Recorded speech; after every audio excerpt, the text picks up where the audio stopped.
안녕하세요, 여러분. 오늘부터는 여러분과 함께 무슨 문학을 배울까요? 그쵸? 지난 시간에 선생님이 공지했었죠? 오늘부터는 우리가 고전 문학을 시작을 합니다. 그쵸?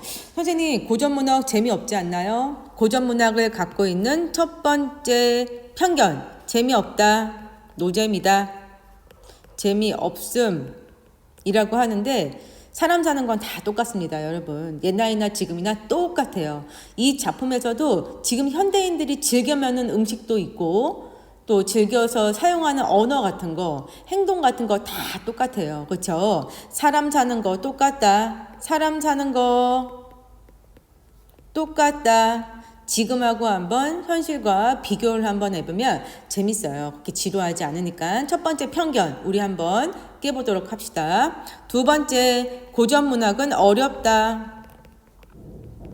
여러분들이 고전 문학이 어렵다고 생각하는 이유는 첫 번째입니다. 가장 첫 번째 큰 이유.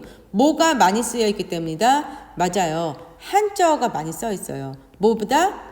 한글보다 한자어가 많이 써 있는 부분에 대해서 여러분들이 어렵다라고 생각을 할 경우가 많은데 이 부분은 선생님이 인정을 합니다. 그렇죠? 하지만 수업 시간에는 선생님이 이 한자어를 그냥 여러분들에게 시험을 내거나 그렇지는 않아요. 이런 한자어가 나오면 밑에 각주를 달아서 해설을 적어 놓을 겁니다. 그러니까 그렇게 어렵지 않을 테니까 너무 겁먹지 않았으면 좋겠습니다. 그 다음 세 번째, 무슨 말인지 모르겠다. 무슨 말인지 모르겠다라고 하는 친구들, 그거는 여러분들이 뭘 안 하기 때문이다. 집중하지 않았기 때문이에요. 그렇죠? 그렇기 때문에 이 집중하지 않는 거, 이 부분은 선생님이 어떻게 할 수 없긴 하지만 조금 집중하려고 노력을 한다면 우리 좀 더 재미있게 수업을 진행할 수 있으리라 생각을 합니다. 요 세 가지 생각만 조금 떨쳐버리면 우리 재밌게 수업할 수 있을 것 같아요. 자, 그러면 또 다른 얘기 한번 해볼게요, 선생님이. 선생님, 고전 문학이라고 한다면, 네, 고전 문학은 언제 문학인가요? 말 그대로 고전입니다. 그쵸? 말 그대로 고전인데, 그냥 옛날부터 언제까지로 생각을 하냐? 대충 조선시대까지라고 생각을 합니다. 요때까지의 문학을 고전 문학이라고 합니다. 아, 그랬군요. 선생님, 옛날이라면 뭐 삼국시대인가요? 맞아요. 삼국시대. 뭐 고조선 문학도 있나요? 있습니다. 고조선, 삼국시대, 조선시대까지 아우르는 거, 그걸 우린 뭐라고 한다? 고전 문학이라고 합니다. 자, 그렇다면 우리가 갖고 있는 이 고전 문학의 모습 중에서 대표적인 작품 한 가지 선생님이 갖고 왔어요. 그게 바로 무엇이다? 제목, 오늘 배울 거 바로 누황사라고 하는 작품입니다. 그렇네요, 선생님. 누황사는 언제 거예요? 자, 한번 볼게요. 이게 보시면 고전 문학이라고 함이라는 건 아까도 얘기했지만 우리가 고조선 때부터 시작을 하잖아요. 그렇죠? 고조선, 그 다음 삼국시대, 그 다음 고려시대, 그 다음 조선시대. 요때 문학이 고전 문학이거든요. 그러면요, 선생님, 우리가 오늘 배울 누황사라고 하는 작품은 어느 시기의 작품인가요? 요거부터 알면 더 좋겠죠? 조선시대 문학 작품입니다. 선생님, 조선시대 문학을 왜 갖고 오셨나요? 너무 옛날이죠. 요때보단 요게 최신이에요. 최신이라고 한다면 그나마 우리가 사람 사는 거, 사람 사는 거 똑같다고 했죠? 우리가 살고 있는 모습과 가장 유사한 형태가 언제 쓰였기 때문이다? 조선시대에 쓰였기 때문이겠죠. 그렇죠? 그렇기 때문에 우리 조선시대 문학, 누황사 살펴보는 시간을 갖도록 하겠습니다. 살짝 어려울 수도 있을 것 같아서 선생님이 여러분들의 이해를 돕고자 그림 한번 그려보겠어요. 그림과 함께하는 누황사 우리 한번 살펴보도록 합시다.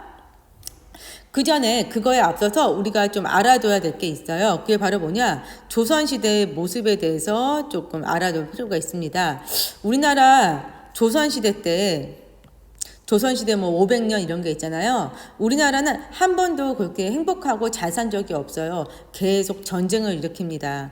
근데 솔직히 얘기해서 우리가 전쟁을 일으키나요? 전쟁을 당하는 입장인가요? 당하는 입장이죠. 어느 나라에게 전쟁을 당하냐? 중국이나 일본에게 많이 당했어요. 많이 와서 찌쩍거리는 거예요.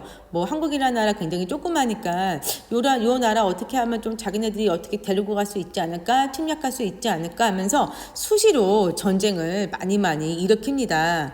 근데 희한한 건 전쟁을 많이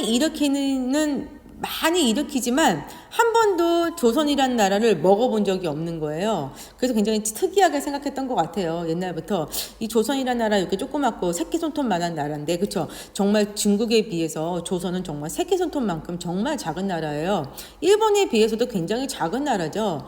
그런데 계속 끊임없이 전쟁을 일으켜도 끝까지 죽지 않는 조선. 정말 희한했다고 생각을 합니다. 그렇죠? 그래서 중국이 일으킨 전쟁, 그게 뭘까요? 그렇죠?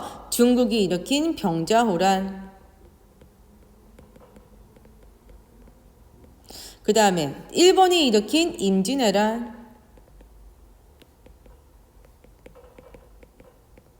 특히 이 작품에서는 무슨 전쟁을 얘기할 것이다. 임진왜란에 대해서 얘기를 할 겁니다. 그렇죠? 임진왜란 5년 동안 계속해서 끊임없이 전쟁이 일어납니다. 근데 신기한 거, 이 끊임없는 전쟁 중에서 어떤 전쟁이 더 많을까요? 이긴 전쟁이 많을까요? 진 전쟁이 많을까요? 당연히 진 전쟁이 훨씬 더 많죠. 모든 전쟁에서 다 집니다. 그 중에서도 이긴 것도 아니고 진 것도 아니고, 그게 바로 뭘까요? 맞습니다. 그게 바로 이순신 장군님의 전투가 됩니다. 모든 전쟁을 다 졌다고 생각을 하면 돼요. 근데 졌는데 완벽하게 지지도 않았어요. 왜냐? 완벽하게 졌다면 일본이나 중국이 우리나라를 먹었겠죠. 먹지 않은 걸 보니까 지긴 했는데 완벽하게 얘네들이 가지고 갈 만큼 지진 않았다는 거예요. 그러니까 약간 좀 희한하죠. 끈질기게 남아있는 거죠. 근데 다시 한번 얘기하면 임진왜란 역시 이긴 전쟁은 없었다. 계속해서 뭐만 했다? 그냥 남아있었죠. 남아있음이라는 형태가 보여진 게 바로 조선시대라고 보면 됩니다. 그렇다면 우리 그 임진왜란 때 모든 전쟁의 선두, 누가 그거를 선두로 했을까요? 당연히 장군이라고 하는 사람이 했겠죠. 그렇죠? 그러면은 장군이라는 사람들이 갖고 있어야 될 가장 큰 덕목 뭘까요? 착해야 될까요? 아니죠.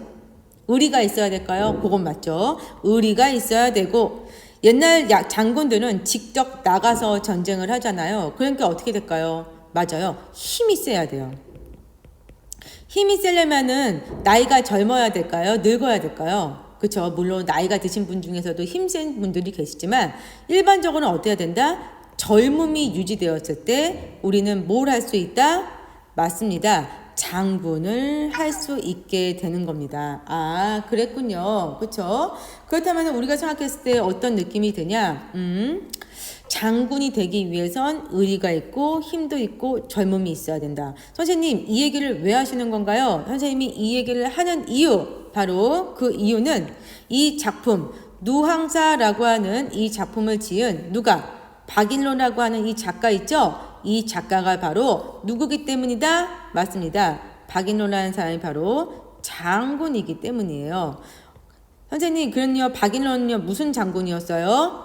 중국하고 싸웠을 때 장군이었어요? 일본하고 싸웠을 때 장군이었어요? 아, 이 박인로는 일본하고의 전쟁 동안 열심히 싸우신 장군님이 됩니다.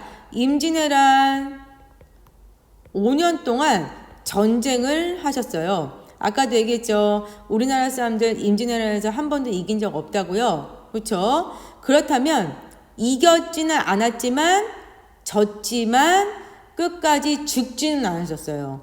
자신의 목숨을 절대 굴하지 않고 끝까지 싸우신 거예요. 그렇죠? 돌아가시진 않았지만 수많은 상처를 입으셨죠. 그렇죠? 하지만 이긴 게 없기 때문에 그렇게까지 큰 부귀명화를 누리지는 못했어요. 그 많이 싸우기도 하고 부귀영화를 누리지도 못하고 그러시면서 전쟁을 치르시면서 뭐가 많이 드셨다? 나이가 많이 드셨어요.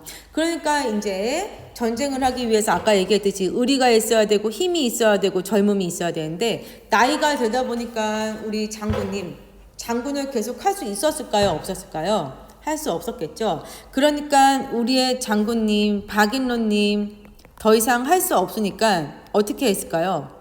직업이 장군이었는데 장군을 못해요. 그러니까 어떻게 할까요? 당연히 그쵸, 고향으로 돌아옵니다. 어떻게 보면 실직을 한 거죠. 명예퇴진을 하신 거예요. 그런데 고향으로 돌아오셔서 솔직히 내가 옛날에 왕년에 이분이 장군이셨잖아요. 근데 장군으로서의 일을 못하다 보니까 근데 밥은 먹고 살아야 되잖아요. 그러면 이분이 뭘 하셨을까요? 그쵸. 이분이 고향에 오셔서 밥은 먹고 살아야 되니까 농사를 지으셨다고 합니다. 근데 여러분, 박인노라고 하는 분이 평생을 장군을 했는데 농사 짓는 방법을 아셨을까요? 몰랐을까요? 그쵸. 당연히 모르겠죠. 농사 짓는 모습을, 농사에 대해서 전혀 모르기 때문에 헤맵니다. 농사를 어떻게 지어야 되지? 누구한테 물어봐야 되지? 내가 지금 무엇을 해야 될까? 라고 하는 수많은 갈등을 합니다. 수많은 갈등을 하는데 그 갈등을 하는 모습이 바로 어떤 작품이다? 우리가 오늘 배울 바로 누항사라고 하는 작품입니다. 아, 그랬군요. 선생님이 그래서 이 사람에 대해서 이렇게 길게 얘기를 하신 거군요. 그렇습니다. 전쟁 때 열심히 목숨 바쳐서 5년 동안 한 번도 자신의 몸을 아끼지 않고 전쟁을 일으킨 우리의 박인노 장군님. 나이가 들어서 더 이상 장군을 할 수 없자 고향으로 내려오셔서 농사를 지으려고 하십니다. 하지만 농사를 어떻게 지어야 되는지, 누구에게 물어봐야 되는지, 내가 지금 무엇을 해야 되는지 아무것도 모르는 상황에서 갈등을 일으키는 그 내용이니까 요거에 대해서 포커스를 맞추면서 우리 한번 내용을 한번 살펴보도록 합시다. 자, 그러면 선생님이 그림 한번 그려볼게요. 이분이 여러분들이 생각했을 때 고향이 어디였을 것 같아요? 고향이 산이었을 것 같아요? 바다였을 것 같아요? 맞아요. 선생님이 이렇게 그림 그린 거 보이죠? 이분의 고향은 산이었습니다.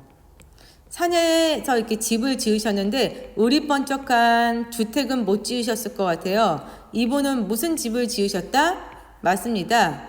초가집을 이렇게 지으셨습니다. 그러니까 초가집이 있는 걸 보니까 아까도 얘기했지만 열심히 전쟁에서 지기만 하셨고 부귀영화 못 누리셨죠. 그러니까 잘 살았다는 거예요? 못 살았다는 거예요? 그렇죠? 이분의 명태 이후의 삶 굉장히 빈곤했다 라는 걸 알 수 있습니다.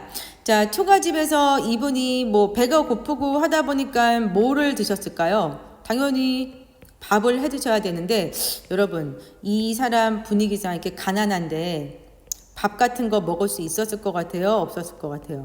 그쵸? 밥 같은 거 못 먹었겠죠? 자, 근데 그러면 이분이 밥을 못 드셨으니까 대신 뭘 드셨을까요?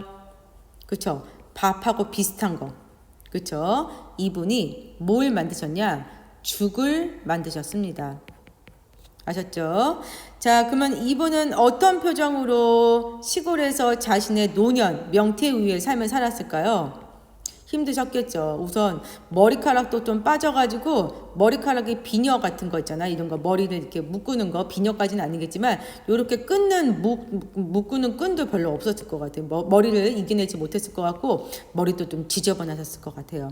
그리고 나이가 또 드셨으니까 주름살이 지글지글 있으셨을 것 같고요. 눈빛에도 약간의 기운이 없으셨을 것 같습니다. 그렇죠?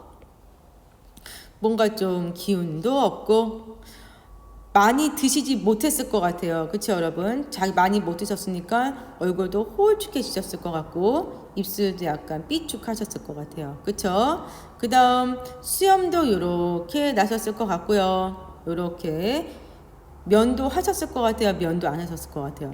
면도도 안 하셨을 것 같습니다. 옷도 굉장히 좀 지저분하고 너덜너덜하고 때꼬쟁이 같은 게 이렇게 끼어있는 조금 지저분한 모습이 있었을 것 같아요. 그쵸? 그래서 여기서 칙칙칙칙 밥을 열심히 했죠. 음식으로 선생님이 뭘 하셨다고 얘기했죠? 그쵸? 이분 음식으로 숭늉하셨어요. 죽 같은 숭늉을 하셨는데 속으로 생각을 합니다. 배에서는 어떤 소리가 날까요? 꼬르륵 이라는 소리가 날 것 같아요. 그렇죠? 이런 상황이 됩니다. 자, 그러면 정말 선생님이 그린 이 그림대로 작품이 진행되는지 우리 작품을 통해서 직접 살펴보는 시간을 갖도록 하겠습니다. 한번 볼게요. 어리고 우활한 산 이내 우에 던이 없다. 어리석고 세상 물적을 모르기로는 나보다 더한 사람이 없다. 길흉화보 잘 살고 못 사는 것을 한알게 붙여두고 그랬어요. 기륭화복을 한알게 맡겨두고 한알게가 뭘까요? 그쵸? 하늘에 맡겨두고 누황 깊은 곳에 초막을 지어두고 누황이라는 게 누추한 거리예요. 누추한 거리 깊은 곳에 초막을 지어뒀대요. 초막을 지어두고 초막이 뭘까요? 그쵸? 우리 여기 보이는 초막이 요게 됩니다. 그러니까 뭐라고 쓰면 될까요? 초가 집을 지어두고 그 다음 풍조 우석에 썩은 집이 서피대야 서호밥 다톱 죽에 연기가 하도 하시야 그랬어요. 여러분도 혹시 아실지 모르겠지만 선생님이 의도적으로 이렇게 뭐를 많이 그려놨을까요? 맞아요. 구름을 많이 그려놨어요. 근데 이게 구름일까요? 아니죠. 이거 어디에서 나오는 것 같아요? 여기에서 나오는 거니까 이거 구름 아닙니다. 뭘까요? 밥할 때 나는 연기예요. 이 연기가 조금 나는 것 같아요. 많이 나는 것 같아요. 엄청 많이 나죠? 여러분들 옛날 속담에 빈수레가 요란하다라는 게 있어요. 그렇죠? 묵직한 짐이 많으러 가면 조용하지만 시끄러운 다그닥다그닥 소리 나는 거 보면은 짐이 별로 없다는 소리죠. 연기가 많다는 건 맛있는 음식을 했을 때 향기로운 좋은 냄새가 나지만 맛이 없는 죽 같은 거 초라한 거라고 있으니까 뭐가 많이 난다? 연기가 많이 난다는 얘기입니다. 그렇죠? 자, 그러니까 다시 한번 해보면 새호밥 다톱죽에 연기가 하도 하샤. 새호밥 다톱죽, 새호밥 세 공기의 밥으로 5공기의 죽을 만들었어요. 초라한 음식을 만들었어요. 그러니까 냄새가 많이 날까요? 아니면 연기가 많이 날까요? 그렇죠. 연기가 많기도 많구나. 설대인 숭늉에 빈배를 속이 뿌리니다. 설대운 숭늉에 빈 배를 새길 뿐이로다 그랬어요. 자, 이 사람이 뭐라 그랬죠? 이 사람이 머릿속을 여기 안 했네요. 이 사람이 머릿속으로 생각을 합니다. 내가 지금 보고 있는 것은 죽인가? 아니야. 이거는 맛있는 거다. 맛있는 거다. 죽이 아니다. 죽이 아니다. 맛있을 거야. 맛있을 거야. 자신의 배를 뭐 할 뿐이로다. 새길 뿐이로다. 속일 뿐이로다. 그 다음 생활이 이러한들 장부의 뜻을 옮기겠니? 여러분들이 봤을 때 이 사람 생활은 어떤 것 같아요? 생활 굉장히 우울하죠? 살림새가 내가 이렇게 가난하다고 해서 장부의 뜻을 옮기겠니? 그랬어요. 갑자기 장부가 나온 이유. 자, 이 사람 왕년에 뭐 했다 그랬어요, 선생님이? 왕년에 장군님이라고 했죠? 그 얘기입니다.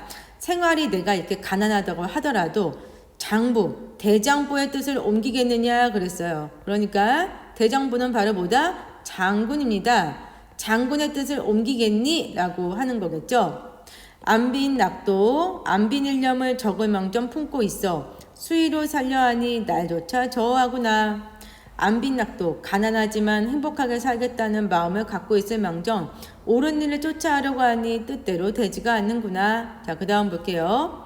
가을이 부족한들 봄이라서 유효하겠느냐 그랬어요. 여러분들 이거 선생님 이거 어떻게 읽어요? 요거 한번 볼게요, 여러분.